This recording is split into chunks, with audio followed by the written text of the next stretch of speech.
shall be doubled, and you will get no straw to make your bricks. History is rife with stories of inbreeding that are deeply rooted in early human civilizations. You must have had time to consider the problem.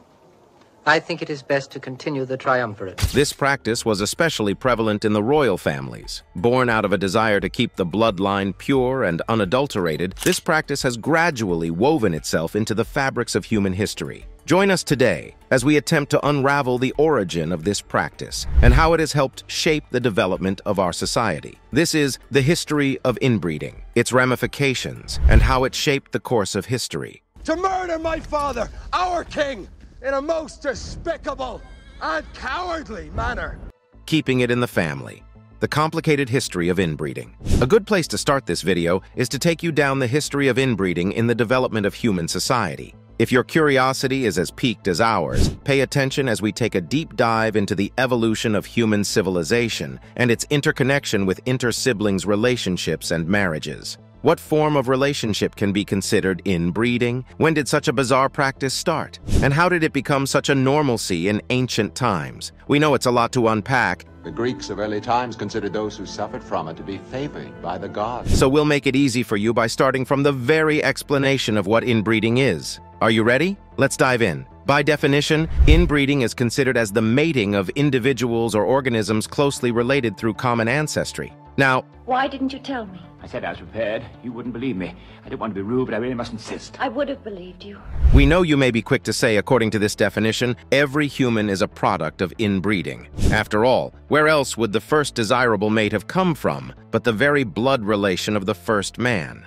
Biblically speaking, it is unclear who were the companions of Cain and Abel, the first human siblings according to Christian beliefs. Could it have been the mother Eve, or who else would they have been able to mate with? Perhaps an unrecorded sister? Before we get in over our heads on this controversial discourse, remember that's not our major focus in this video. This is a topic for another day. However, this historical record shows that even from the very beginning of human society,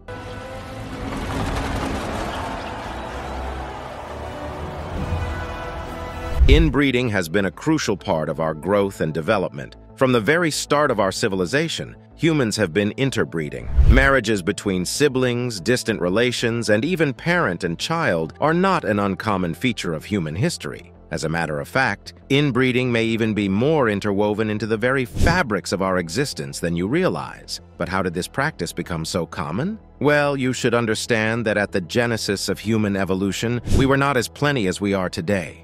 Going by the recent population census, there are 8 billion people on Earth. Take that in for a moment. There are 8 billion humans just like you, walking the face of the Earth as we speak. People die and people are born, but the figure remains constant.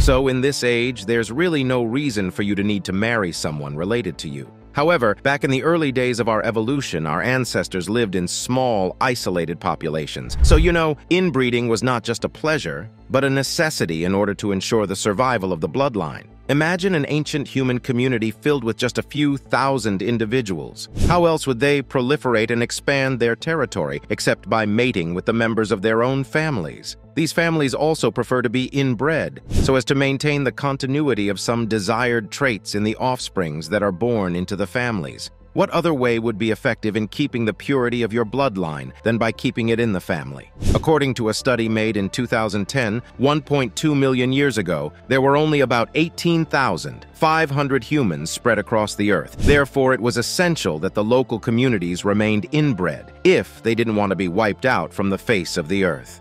Leaving most of his merchandise behind. Gone? Where? There's a report he has a galley waiting at the coast. Fast forward to a couple thousand years ago, and inbreeding took on a more political form. A trip through the history of Egypt and some European royal families will reveal how deeply rooted this practice was. As a matter of fact, would you believe that an entire Tmy Dynasty was wiped out due to inbreeding, leading to a massive war for the throne? We'll get into that in a bit, so make sure you stick around. While we understand why such a practice was a necessity for the survival of the early humans, the question is how it became so commonplace in ancient, civilized societies and why it has continued for many years, despite the obvious negative effects it has on our genetic makeup and the upcoming generation. Let us walk this historical path together as we take a look at some of the ancient civilizations that imbibed the culture of inbreeding, especially into their royal bloodlines. Why did they do it? And what effect did this practice have on their society? Pay attention because we're about to get into the most interesting part of this video. A dozen front-rank men, swords only. I want a path cleared on a direct line to the palace steps. Pharaonic family ties, the history of inbreeding in ancient Egypt. Welcome to the hallmark of ancient civilizations, ancient Egypt. Some thousands of years ago, the grandeur of this land was like that of the world powers we know today. You could call it the Paris or France or even the United States of its day. But when you peer deep into its households, especially the royal families, you discover a string of inbreeding that spans generations. For over 3,000 years that the Egyptian civilization was on the pedestal, the pharaohs were like the gods of the land. What is this? You dare bring a mortal to the source of creation? He's valuable to me. I could not leave him behind. You should know that these rulers did not consider themselves as ordinary humans. They were the representatives of the gods on earth, and they often strive to emulate them in words and in deeds. So, let us introduce you to Osiris and Isis, two of the most important deities in the land at the time. Now, you're probably wondering, hey, this is a video about inbreeding, so why are we talking about ancient Egyptian gods? Well, that is because these gods played a huge role in the popularity of inbreeding among royal Egyptian families. So, meet our power couple. Osiris, you've probably heard of this guy. He's like the most worshipped god in ancient Egypt. Ancient Egyptians revere him greatly, and that isn't a surprise. According to Egyptian mythology, Osiris is considered the god of death in the underworld. So if you really want to have a pleasant experience in the afterlife, you'd better be on good terms with this guy. He's also considered the god of crops and plentiful harvest. Weird contrast, right? Enter Isis, also one of the most important deities who was believed to possess great magical powers.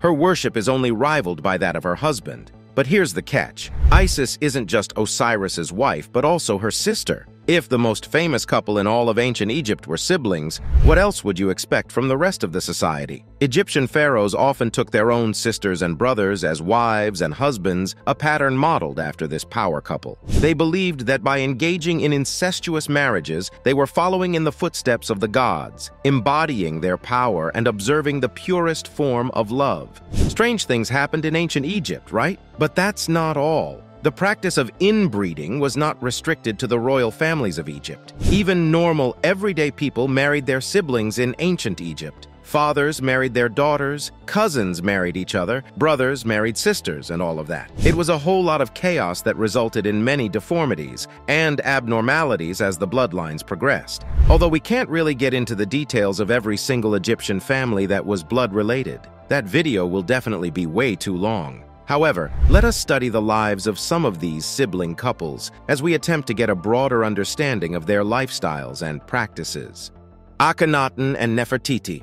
Perhaps there is no greater example of inbreeding in ancient Egypt than the union of King Akhenaten with an unknown queen. The name of King Akhenaten is definitely not strange to you if you've got at least a vague idea of Egyptian history. After all, Akhenaten gave us one of the most famous pharaohs in all of ancient Egypt. Yeah, you guessed right. Enter King Tutankhamun, the enigmatic young king who became ruler of all of ancient Egypt at the tender age of 9 way back in 132 BC. The gods of the high priest Amun, or Aten, like my father wished.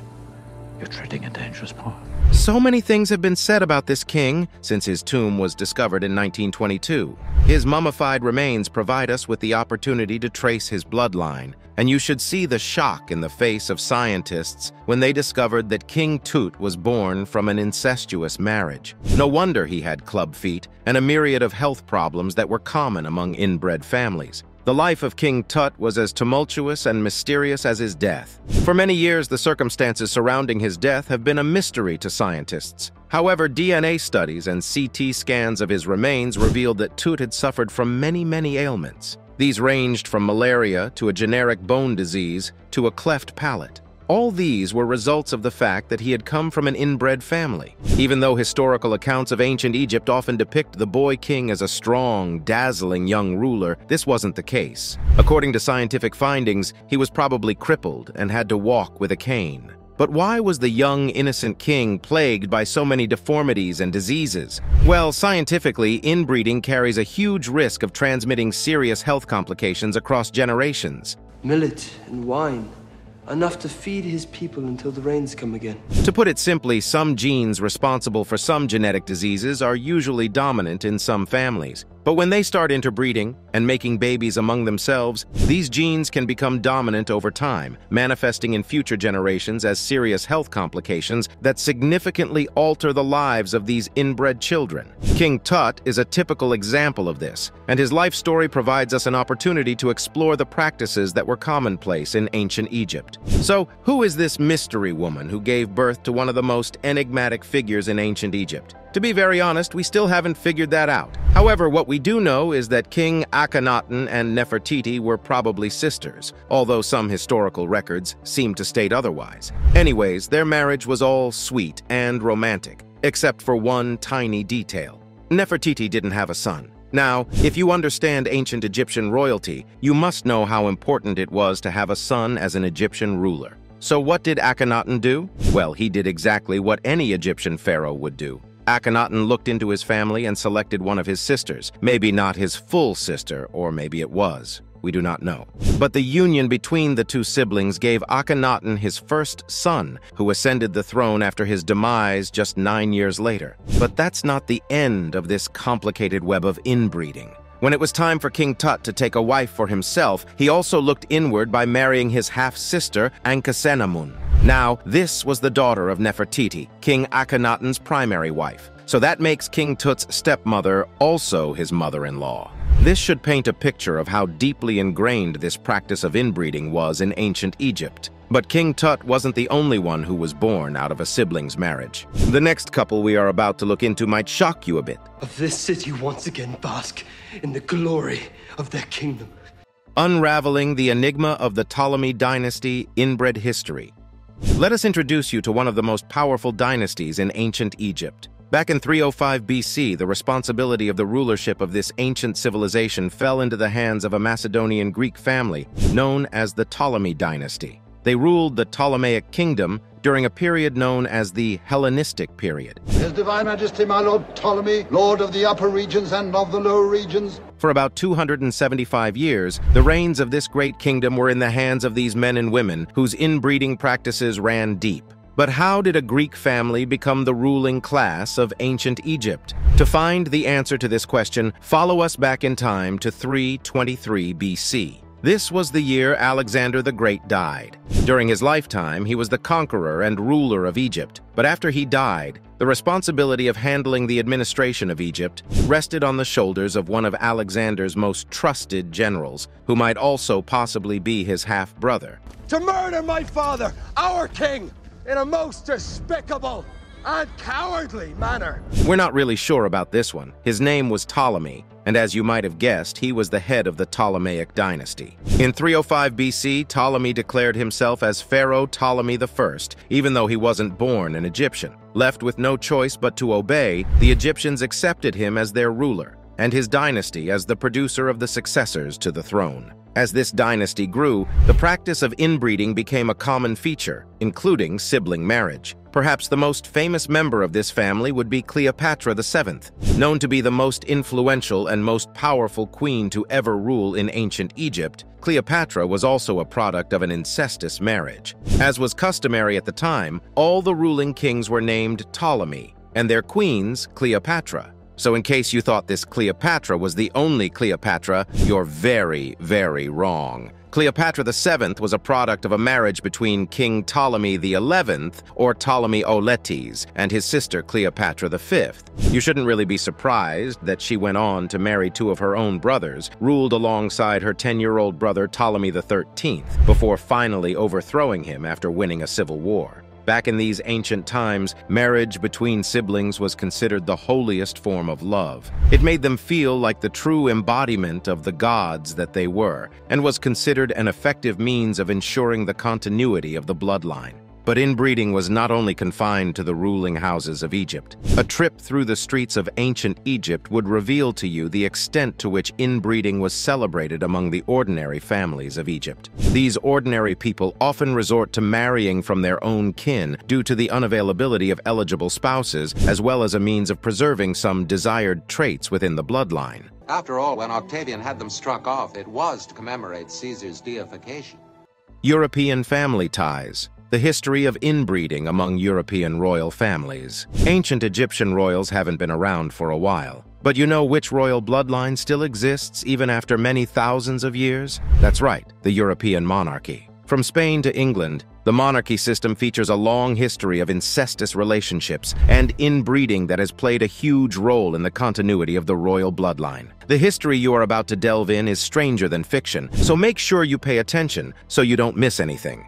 Now, it's time for today's subscriber pick. Consider the tragic tale of inbreeding among siblings and its historical legacy of pain and suffering. From the hemophilic children of Queen Victoria, who were then sent into many royal families to spread this deadly blood disease unknowingly, to the tragic tales of King Tut and the myriad of diseases that plagued his life. These stories remind us of the pain and suffering that were associated with the proliferation of this practice. Now, consider the moral aspect of this discourse. For a very long time, the ethical issue surrounding inbreeding has been a subject of debate. Do you believe that inbreeding is an inexcusable error in human judgment? Or was it a necessity in the old days? Share your thoughts on this matter with us in the comments. Now back to the video.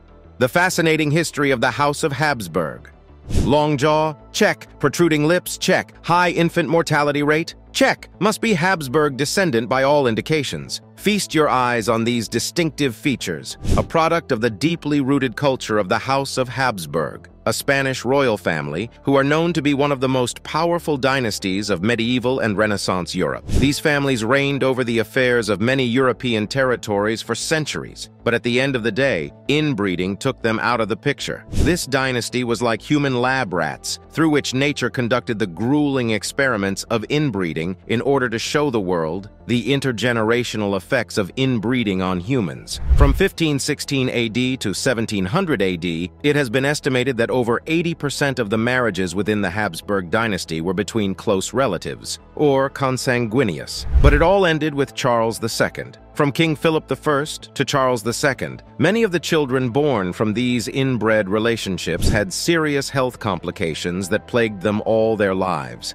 The most prominent would be the Habsburg jaw, a distinctive feature that was prominent in nearly all of the descendants of the dynasty. Enter King Charles II, the last ruler of the dynasty, whose death later plunged the kingdom into a serious war. Just like many of the rulers before him, Charles II was born from an incestuous relationship, and this significantly reduced the quality of his life. Can you imagine having so much power over so many European kingdoms, but secretly battling several ailments which were basically transmitted to you from your own parents? King Charles II's life was not an easy one. His days were filled with pain, and his nights with sorrow. As a matter of fact, King Charles's inbreeding coefficient was notably the highest in all of the Spanish Habsburgs. So, what was the implication of this on the monarchy? Because of the high level of inbreeding that had eaten deep into this European royal family, Charles's physical deformities were the most severe ever recorded in any of the inbred children. It was like he came to bear the brunt of all the genetic abnormalities that had been transmitted through many generations. Everything came to a peak and ended during his time. He suffered from severe renal tubular acidosis and growth hormone deficiency, which was responsible for his small stature and diminished looks.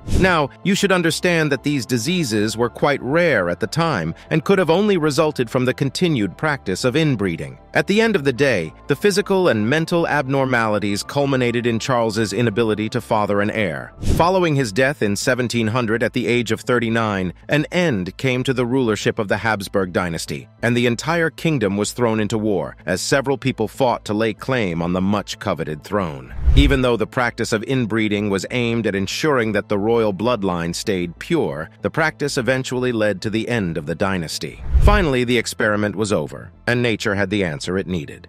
The long history of inbreeding in the British royal family. Did you know that Queen Elizabeth and Prince Philip were actually third cousins before they became husband and wife? Pretty interesting, right? It goes on to show that the practice of inbreeding among the British royal families was not just a distant memory. The couple, who were married for over 70 years before the death of Queen Elizabeth in September 2022, were actually related by blood. Let us try to break it down for you. You see, these two are related to Queen Victoria, who is considered to be the grandmother of Europe. Elizabeth's grandfather happens to be one of Victoria's 4 sons, George, who became a king in 1910, following the death of the former king and Victoria's eldest son, King Edward. Philip, on the other hand, has a much more complicated and tangled web leading to Queen Victoria. We'll try to explain it in the simplest way possible. You see, back in 1843, Queen Victoria gave birth to a daughter she named Princess Alice, who then went on to get married to Ludwig IV, the Grand Duke of Hesse. The two were blessed with 7 kids. Her first daughter, who was also named Victoria because, of course, the royal family loves to keep repeating names, got married to her cousin, Prince Louis of Battenberg, in 1884. Together, they had a bouncing baby girl who they named Alice. Are you still following? Pay attention so it doesn't get too complicated. So where were we? Oh yes, Alice, who apparently is Queen Victoria's great-granddaughter. So yeah, Alice is now Philip's mother. So, you see, the royal family is just a tangled web of inbred relationships. Although inbreeding is no longer a part of the royal family anymore, after all, the world has become so advanced. However, its long history with incestuous relationships remains one of the oldest examples of inbreeding in royal families. Who could forget the exploits of Queen Victoria herself? They don't call her the grandmother of Europe for nothing. Back in the days, Queen Vic loved to maintain the presence of her offspring in the corridors of power, so she did what any mother would do. Like the Tinder app of the ancient world, Queen Victoria marched her children with the offsprings of the royal families from other European countries, so her roots would run deep. Because she herself had been a product of an incestuous relationship, she was born with hemophilia, although she didn't really face any kind of suffering. She was quite lucky, but her children weren't. As was customary, dear Vic also got married to her first cousin, Prince Albert of Saxe-Coburg-Gotha, with whom she had many children. But unfortunately, she blessed these children with the gift of hemophilia, a rare blood clotting disorder. This gift was transmitted throughout many European royal families, to whom the children were married into. In case you think this was a case of a tiny little disease that probably had no effect on the royal children, consider this. Leopold, the Duke of Albany, would surely not agree with you. After all, he himself had suffered from hemophilia up until his death. His life of pain and suffering came to a grueling end after he died from blood loss, following a simple slip and fall. He was just 30 years old. Or maybe you would tell that to 5 of Victoria's grandchildren, who also died due to complications arising from the same hemophilia. Or are we quick to forget the tragic story of King George III, also known as Mad King George? What a disrespectful title for a king, right? Well, it was more of an accurate description. According to historians, King George was plagued with a strange mental disorder, which many experts believed was bipolar disorder, although we are not sure if the physicians of the day knew what bipolar disorder was. This mental illness, which marred his tenure as king, is believed to have been passed down to him through the process of inbreeding. Some of these other inbred children also suffered from epilepsy, convulsive episodes, and many other strange conditions that were either direct or indirect results of the fact that they were products of inbreeding. But that's enough gist about the British royal family. Let's take flight away from England and head to Hawaii, where another royal figure stands as a symbol of inbreeding. The tragic tale of Princess Naena. The tale you are about to listen to is one of the most tragic stories of love, religion, and inbreeding ever told. This is Princess Naena, the only child of Kamehameha I, the conqueror and consolidator of the Hawaiian Islands back in the day. Naena became the head of the empire after the death of her father in 1823. Now, she was alone, void of any defense against the American Christian missionaries who held such a huge grip on the people, and the Hawaiian chiefs who sought the power of rulership for themselves. Naena's life took on a tragic turn when she went against the voice of caution to marry her half-brother Kamehameha III, whom she loved greatly. This was the beginning of the troubles and travails that would eventually lead to her death. Due to her marriage, which had considered her an abomination by the Christian community, Naena was expelled from the church. What's more, Her own people, who had been won over by the church, ignored her and shunned her. Even though she later annulled the marriage and chose Leleohoku, the son of Chief Kalanimoku, as her husband, it was too late, and her cry for forgiveness remained unheard, for she was pregnant with her brother's daughter. Naena retreated into isolation, but unfortunately, due to the intense depression she suffered, the infant died shortly after delivery. The queen herself never recovered from the shock and died shortly after. The church, which had rejected her in her time of need and laid on her the heaviest punishment possible, then accepted her back just before her death. What a tragic story. Other notable historical cases of inbreeding.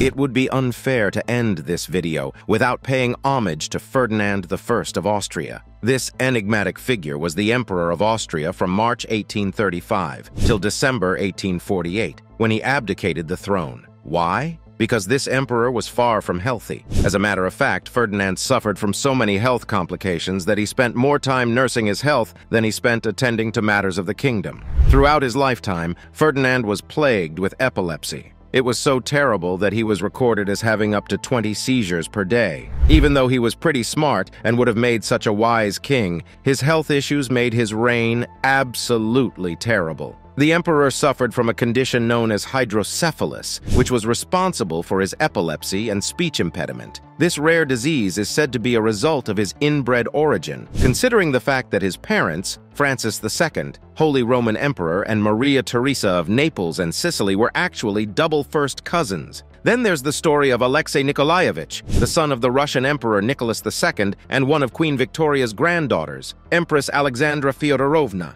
Nikolaievitch's life was plagued by hemophilia, a condition that was transmitted by the mother, a product of a long line of inbreeding practices. Going even further, we have the case of King Nero. As you would already know, there is no emperor as famous for madness as Nero. This king, who suffered from various mental illnesses, was reported to have fiddled while Rome burned to the ground and was also accused of sleeping with his own mother. Nero was born into a union between a niece and her uncle, Agrippina and Claudius, whose inbred pedigree goes back to generations. This inbreeding is believed to have been the cause of many mental illnesses Nero suffered from. These stories and more remind us of the deep-rooted impacts inbreeding has had on our society throughout history, a poignant reminder of some of the strange practices that were considered normal back in the day. Inbreeding. In the modern world, somehow the practice of inbreeding has survived over the course of history. There's the Colt clan, known as the world's most inbred families. This family lives together on an isolated farm in squalid tents, next to buckets of faces and urine, with no access to running water or electricity. The children are plagued with several genetically transmitted diseases, ranging from club feet to speech impediments to serious blood diseases. This family, and many more, remain the modern examples of how damaging the effects of inbreeding can be. But why is it so bad? Beyond the sentiments and moral values, inbreeding carries a significant risk of transmitting serious genetic diseases. This is because it limits the available gene pool, which increases the chances that you will pass on some harmful traits, which are recessive in the parents, onto the child. Although such diseases may have not been observed in the generation before the inbreeding period, crossing genes with someone of your own blood increases the chances of activating some recessive genes and making them dominant. Throughout history, our civilization has been plagued with this anomaly. Thankfully, we know better now, and this practice is no longer considered a normalcy. Thank you for watching this video. See you in the next one.